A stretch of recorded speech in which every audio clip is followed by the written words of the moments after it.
You're listening to the Listing a Week podcast, a podcast that teaches real estate agents how to generate a listing a week and grow their business. My name is Todd Tramonte, and I'm a Dallas, Texas-based real estate broker, author, radio host, team leader, and real estate coach. And I'm sitting down with my team of agents to talk about how they generate a listing a week or more, the lessons they've learned, and how they differentiate in a noisy real estate industry, and how you can too.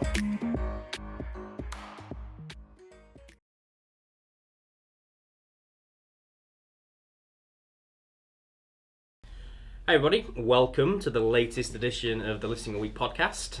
Today we are without Todd. I know that's sad music. Mason, if you want to put some sad music in the podcast on that, we'll all be okay with it. He's out with family and some illnesses, so we're going to give this thing a shot. I'm joined by John Kanicka, who's been on quite a few of these. Say hello, John. Good morning, everyone. There we go. And we're going to kind of follow on a little bit today from the last podcast we did, the last conversation where we talked a lot about the initial consultation. We want to dive a little bit deeper into some of the other aspects of that. I really want to dive in a little bit with John on some of his past. He was an agent before he joined our team. We're not going to say who he was with or anything like that, but he had been an agent for, how long had you been an agent, John? Almost 2 years. Okay, so almost 2 years. So you'd already been doing, give us a little bit of a background on what you had done in real estate up to that point. Well, previous to even going with becoming a licensed realtor, I've been doing some investing, buying, flipping, renting for about 20 years prior to that. But then I decided, okay, it looked like the market was going to really turn great. It was a great way to pick up some extra money, become an agent, and also it was more conducive to my lifestyle with kids. So, yeah, John at that time was an incredible ice skater and was still coaching and teaching and doing a bunch of stuff with that. And so when he says conducive to his lifestyle, it was a lot going on. There's still a lot in John's going on, but there was a lot going on back then. So that's cool. Give us an idea of level of success that you had prior to coming and joining us here. Not so good. The company I went with after I got my license was a great company. They do well, but not for, I would say, an individual. The company I was part of had 500 agents in the office up in North Texas here, and it was, basically just cattle being pushed through kind of situation where they did some training and they did some stuff, but it was all massive. It was not really like a one-on-one focus and making you the best. Right. Yeah, and so John pretty quickly realized, I need to have something different, right? I need to figure out a way that I can differentiate myself from competing with hundreds and hundreds and hundreds of other people. What's something that I can do? So I'm really glad that John ended up joining the team here, and you've been with us now for almost 5 years? Almost 5 years now. Yeah, almost 5 years. So that's been really fun. And I've got to know John quite a lot over the last 3 years or so. So let's talk a little bit about, let's go back to the initial consultation.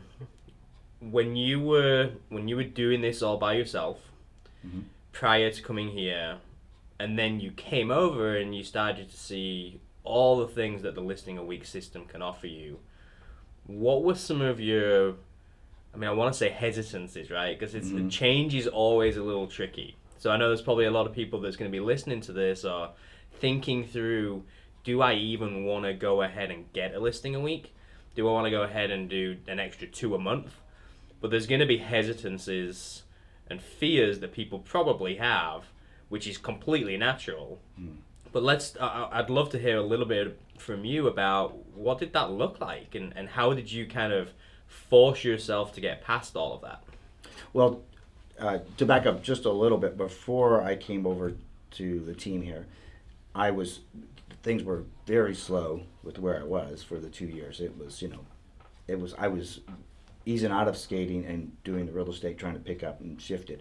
And I met with Todd and we talked and got it set up. And from the moment I stepped in with Todd, as far as getting trained on getting a listing a week and picking it up, it was immediately like all in 100%. At the other place where I worked, if you showed up a month later, no one would know or say, hey, where were you or anything.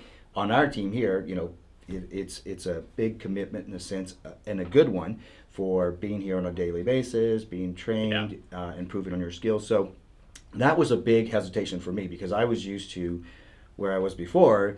You could show up or not show up, and no one really knew or cared, as long as you were, paying their fees to them. That was the big focus. Is doing it. In fact, my initial thing was welcome to the team there, and okay, good luck. Yeah, there's definitely a high level of accountability. Exactly, and here that was probably the biggest thing was the accountability on a daily basis for the training, for the steps we do every day here to get those results. Yeah.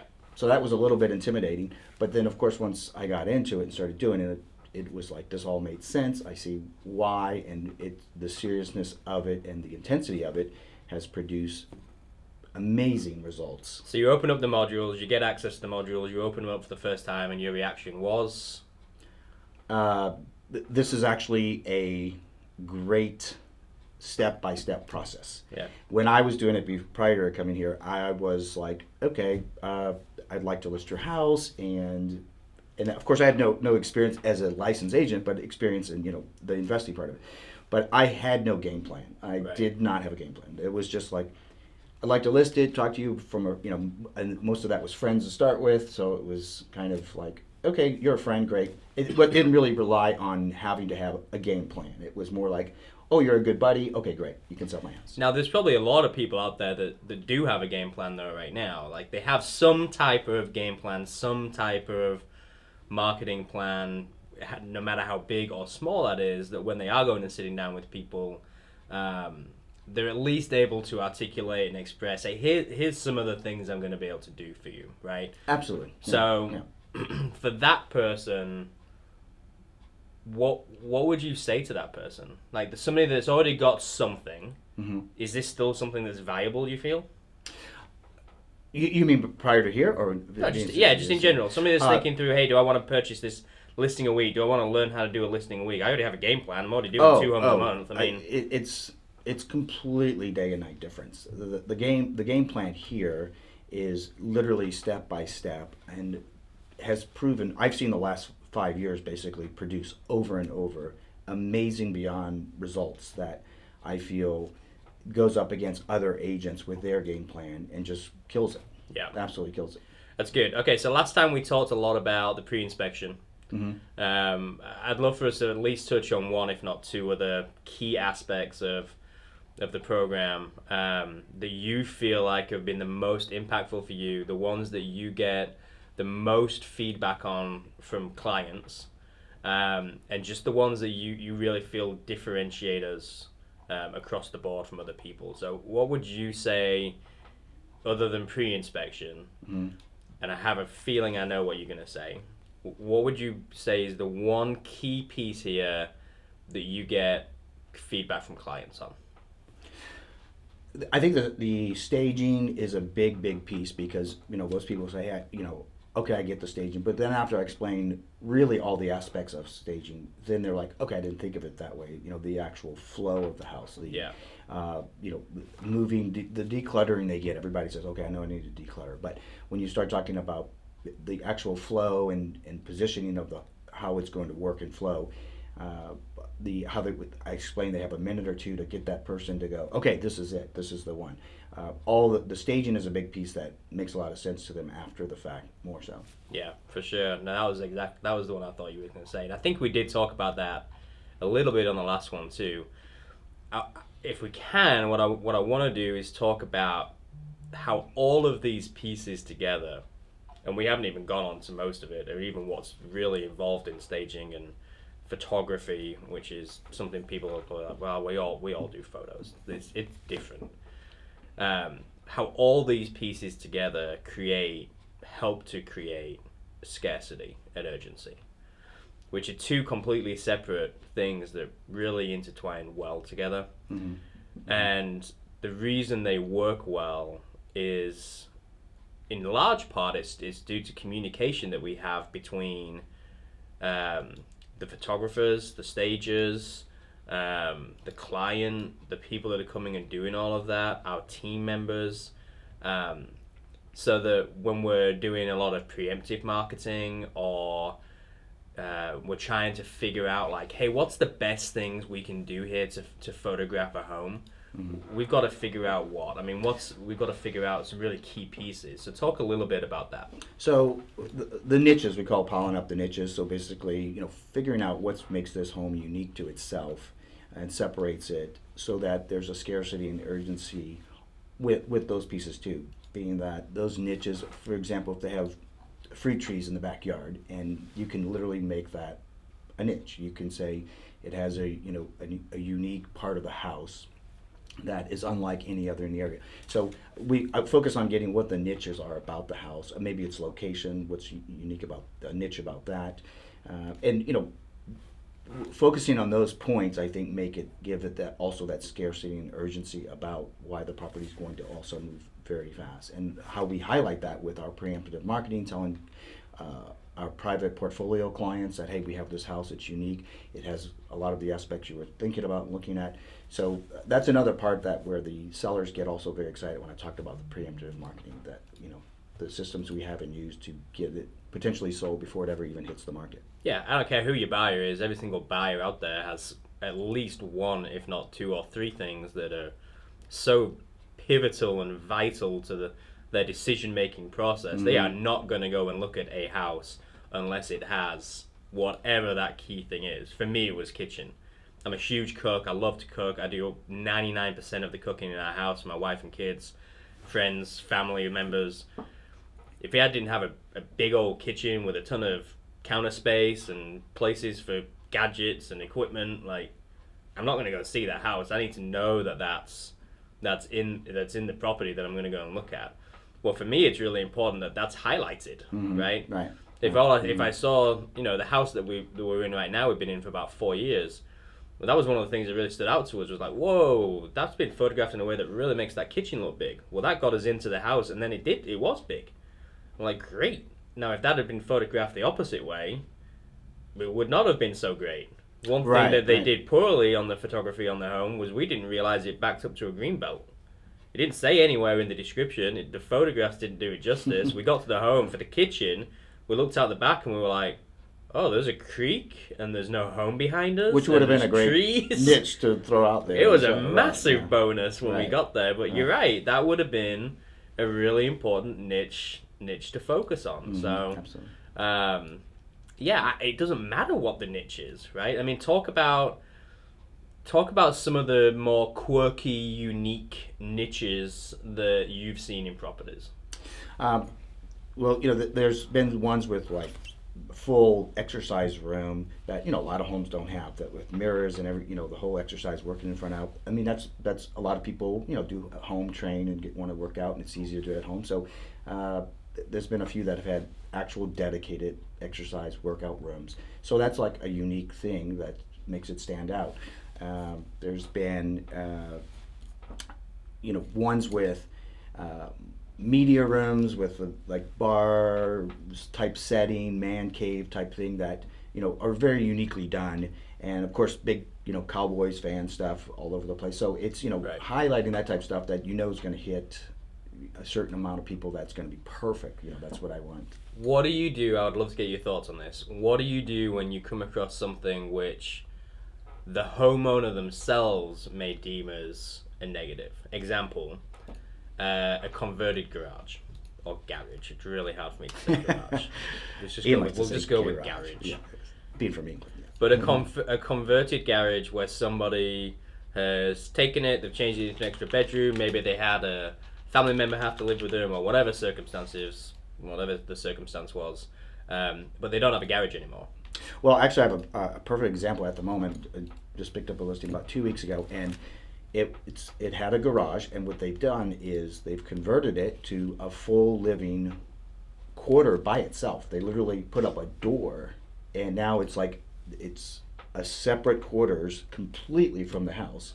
And so now you could literally rent out the other side. They put a little kitchenette in there.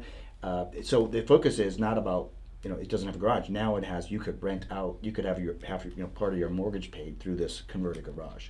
So, and it's well done. Is it attached to the home or is it detached? It's actually it is attached, but they've closed it off. Okay. So it's no longer in a sense where you could pass through, and it's part of the. And so what it is, and it's actually the guy who owns it, his parents were moving here, and so he wanted to give them some privacy and have his own privacy. So what they did is he converted it. He lives in actually the garage part of it, and he let his parents have the bigger part of the house to live in. And so I said, okay, well, we'll highlight that as, this is the great niche about it. You could have separate quarters and the same house, even, and, of course, no garage, but now you have another whole full living space. Yeah. No, it's definitely a positive on that side. But what do you do if somebody says, but what if it storms outside? Well, then... I'm putting John on the spot right here. Then you get wet. Get an umbrella. No. Well, I mean, it's weighing out the difference if someone, saying, hey, you have a teenager that, is 17 or 18 and kind of, and I happen to have an 18-year-old, so I know what that is like. And so kind of giving them some little bit of privacy area, but yet they're right there in your grass. So I think, kind of focusing towards something like that, either a renter or maybe an older child or, young adult child of yours. Yeah. So then, so they're going to college or school, hey, they can still have their own place and it's not going to cost you any more mortgage, but yet they have their own dedicated spot and literally you would have to knock on the door to get in. Yeah. The reason I asked that, I put John on the spot, was the point I'm trying to get across is there's going to be niches that some people deem as fantastic and some people deem as, I could never live with that. Well, and all those, I get calls saying, hey, we need a garage. Yeah. And that's okay. Right. There's going to be certain niches, there's going to be certain things that do shrink down your audience as to who you're going to be marketing towards. But that's where your ability to market, your ability to find, ways to highlight this and reach different types of groups and different types of people, or, however that's through, becomes really important. That's why it's so frustrating when I hear and we get told a lot of times, well, all you guys do is put it on the internet. Absolutely. Like, golly, if only you really knew. Unfortunately, there are a lot of people that do just put it on the internet. Right, put the sign out front and hope for the best. Yeah. When you've got properties like this, on our team, we sit here, not here, but we sit in the office on a weekly basis, analyzing every single property we've got. Are we doing everything we need to do to effectively market that home this week? Well, and when I'm doing that with with clients, I'm telling them, hey, you'll be talking to Robert, you'll be talking to Elizabeth in our office, bringing in the team at the initial consultation is like, so I will be mainly the contact, but we're going to be dealing with probably 2 or 3 other people because we do this totally as a team. We really are a team and we work as a team.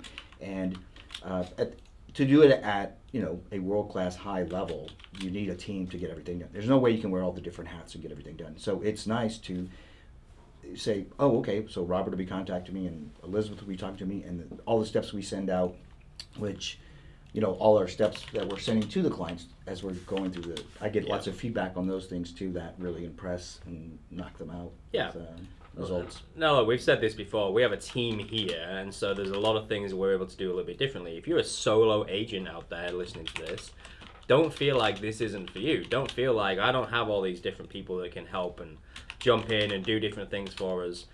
The key here is like, what are you doing now and what could I do more for my clients? Right? That's one of the biggest things we talk about with agents all around the country that we consult with and help coach, with agents here on the team, and within our sphere of influence when we're talking with people, is we are so heavily focused on the client experience. What can we do to better the client's experience when they're either buying or selling a home? And that's where really the Listing a Week program comes in strong. That's where we're going to talk about ways that we can increase the bottom line for the client. We're going to talk about ways that, even though a lot of people are doing photography, here's how we're going to do it. Here's how it's different. Here's how we're going to help create scarcity urgency. Here's the negotiation aspect. We haven't even touched on negotiation in any of these. We talk about it all the stinking time on the team. We are always talking about negotiation. And it's something that no one's ever trained on.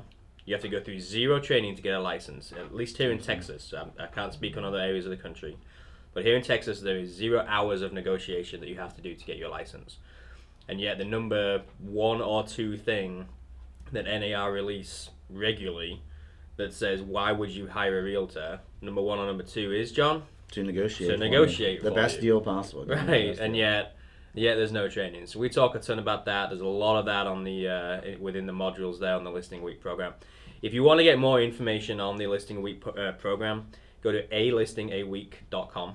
alistingaweek.com. All the information is on there. We want to make sure that we serve you in the highest level possible. We want to make sure that we're offering incredible client care to all of our clients. If you have a question, go on the website at alistingaweek.com, drop us an email. We'll be happy to respond to you and get in touch with you if you want to talk more about any type of coaching and consulting. So once again, alistingaweek.com, and we will talk to you on the next one. Bye. Bye-bye.